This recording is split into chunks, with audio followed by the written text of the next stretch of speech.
Hello everyone, my name is Bridie Marahi and I'm the Communications, Community Engagement and Extension Officer for the Victorian Gorse Task Force, otherwise known as the VGT. Welcome to our online presentation and introduction to Gorse. I want to thank everyone for tuning in today. It means a lot to the VGT and it's really encouraging to see that so many people want to learn more about the noxious weed we call gorse. Alright, let's get started. So why are we even concerned about gorse? Could it really be that bad?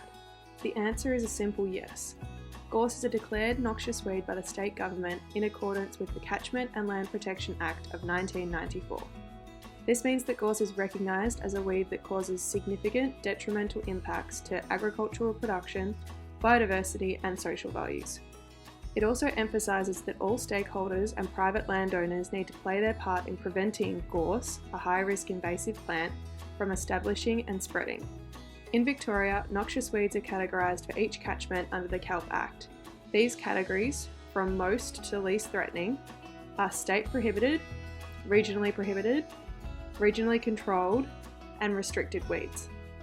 As you can see on screen, gorse is classified as a regionally controlled weed in majority of the state's catchments. This means that gorse is widespread in these catchments and is considered important to control. Under this classification, the Kelp Act states that landowners have the responsibility to take all reasonable steps to prevent the growth and spread of gorse on their land. So gorse, or Ilex europaeus, is an exotic plant from Europe, more specifically originating from areas of Portugal, Spain, France, but mainly Britain. A snapshot of the current gorse distribution across Victoria is on screen at the moment, taken from the online mapping program, the Atlas of Living Australia.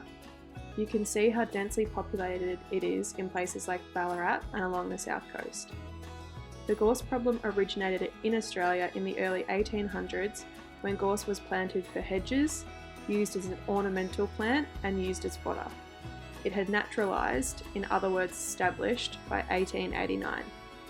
To quote the former chairman of the National Gorse Task Force, Ian Sawyer, gorse is one of the most invasive and costly weeds in southern Australia.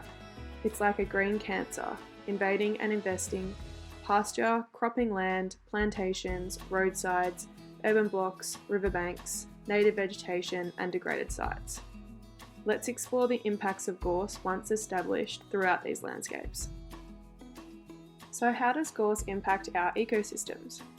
Gorse often outcompetes native trees and shrubs and in the most unfortunate situations, displaces threatened species. Gorse is a nitrogen-fixing species, meaning it takes nitrogen from the atmosphere with the help of microorganisms and converts it to ammonia, which it uses as extra energy to grow. Complementing this extra growth is the fact that gorse can tolerate a high degree of shade. A long-term impact of its presence is that the surrounding soil becomes more acidic and loses nutrients. Gorse is very adaptable, so it can grow in a large range of soils but prefers low fertility acidic soils. In an agricultural setting, this is extremely costly as gorse invades all pasture types, reducing the capacity for grazing and reducing access to stock and waterways. However, gorse doesn't reduce its presence to simply an agricultural setting. The noxious weed is also a significant environmental weed for our indigenous biodiversity. Gorse can invade many native ecosystem types, with riparian areas, roadside native grasslands and a native forest being examples on screen now. Gorse can become established in the understory of forests and displace native species.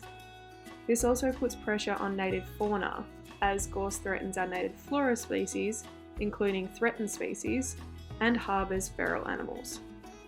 Gorse acts as a haven for feral animals as it's dense, provides dry cover underneath and is harder to access by other animals. This suits prey animals such as rabbits and mice, but can also favour predatory animals that create dens in the gorse or use it for hiding, such as foxes and feral cats. It's rare that I talk to a landowner with a large amount of gorse that doesn't also have a rabbit problem. Having feral animals on a property comes with its own set of disadvantages. Rabbits are hard to control and warrens under gorse are hard to destroy. As the Victorian Rabbit Action Network will tell you, you only need 2 rabbits on your property to have a rabbit problem, because those 2 in 18 months can very quickly turn into 100 or more. Foxes and feral cats are keystone species that reduce native biodiversity. After hunting, they will return to their dens or take cover in gorse and consume their prey there. If that food source is consistent, then there's no reason for them to leave that gorse infestation. This has a direct impact on farming production, especially where orchards, poultry, or young or sick animals exist. In built-up areas, these pest animals can also pass on diseases to our much-loved domestic pets. The presence of gorse on your property could significantly reduce land and property value. Historically, gorse has been predominantly planted along boundaries and fence lines, so if controlling the gorse requires removing the fence, then the extra cost of refencing a property needs to be taken into consideration.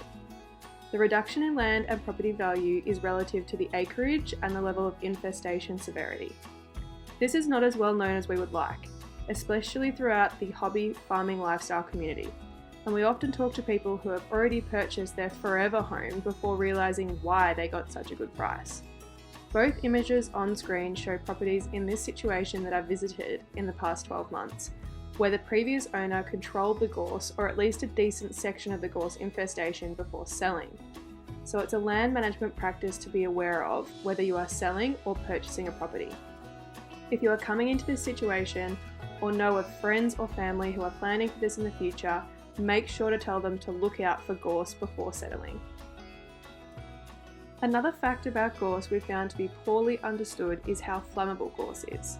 The high oil content in gorse means that it ignites easily, especially when gorse is still green and alive. Over summer, aka bushfire season, you can imagine how dangerous this can be.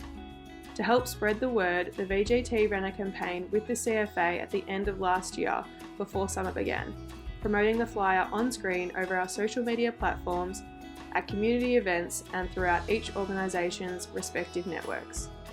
The aim was to teach people that gorse poses a serious threat to our firefighters, as it can ignite from sparks ahead of a bushfire.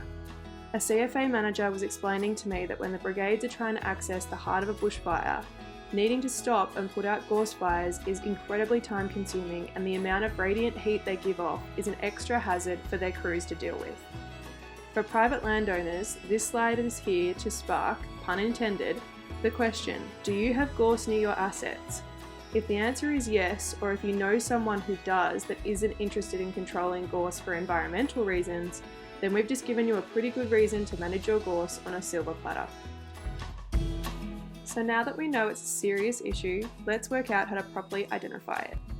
Gorse is a dense, prickly, perennial, evergreen legume, which, if left undisturbed, can grow up to 4 metres high and 3 metres in diameter. So now I'm going to describe each part of the plant, which are all displayed on screen. Seedlings are a soft, hairy, green-grey trifoliate, which means 3 leaflet leaves, which you can see in the bottom left.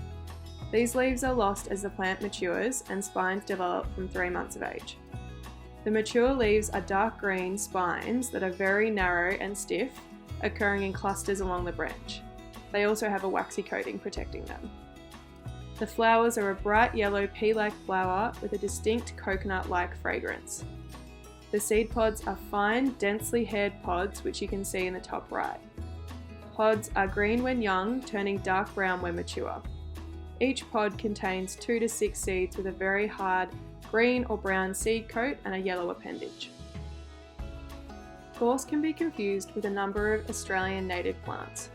To help with this, the VGT has created a glove box identification guide that compares 4 parts of gorse with native species. On screen at the moment we have the flowers and stems of gorse on the far left, hedge wattle in the middle, and prickly Moses to the far right. These are 2 of the species that gorse gets mistaken for and are both in the guide. For a copy, see our website. It's also really useful to know what gorse is doing throughout the year, and this timeline comes straight from our best practice guide. You can see that gorse pretty much flowers across the entire year, but this can vary depending on where you are in the state. You can see as well that gorse germinates in autumn and spring. Gorse seeds in summer, and the heat during summer can project the seeds up to 5 metres away from the parent plant. This is why it's so important to control your gorse annually before summer comes around so that you aren't adding seeds to the seed bank. This slide also shows that there is no preferred time to treat gorse, and you can treat it all year round. Obviously there needs to be some common sense with that because there are different control methods to consider. For example, the ground is often too wet and soft during the middle of winter to use a mulching machine, as it could get bogged. So that should be done during autumn or spring, which contractors will recommend as well. However, it is still possible to treat gorse throughout the entire year using various control methods available, and all of them are in our best practice guide for you guys to have a read of. So now that you know what gorse is doing during the year, let's talk in more detail about its life cycle and growth stages. So I'm going to start at germination and talk through the typical stages of gorse when it's left untreated. So after gorse germinates, it stays as a seedling with that recognisable trifoliate leaf structure for 3 months to maximise photosynthesis before the leaves and stems begin to harden. It then becomes mature between 12 and 18 months depending on the resources and conditions available. So if it gets heaps of sunlight and it's ideal conditions with no competing plants, it could mature closer to the 12-month mark. I think this could be a really useful piece of information to know because in some situations it might mean that you control a certain area of gorse on your property more often than another. So for example, gorse in the middle of a paddock with unlimited sunlight and very few competing species may need to be treated more often in the space of 18 months compared with gorse along a shaded driveway, which is growing at a much slower rate. Making sure you are staying vigilant with your gorse on your property is very important. Once mature, gorse will set seed every summer, which means that seeds will be dispersing into nearby soil and adding to the seed bank. Because the seeds are so small, they are very easily spread and can easily be transported through wind, water and ejection. So you can imagine how far they can be transported if they are moving with insects or animals. Then the final stage is scarification, which means any disturbance that indicates to the seed it's time to grow. Gorse doesn't need a large amount of disturbance like a fire. Any soil disturbance can initiate the process of germination. However, it's good to know that a solid rainfall, any sort of fire or soil disturbance from gardening to building a house can stimulate growth. One of the common misconceptions the VGT are presented with are landowners that have controlled their gorse and then contacted us because they don't understand why it's grown back.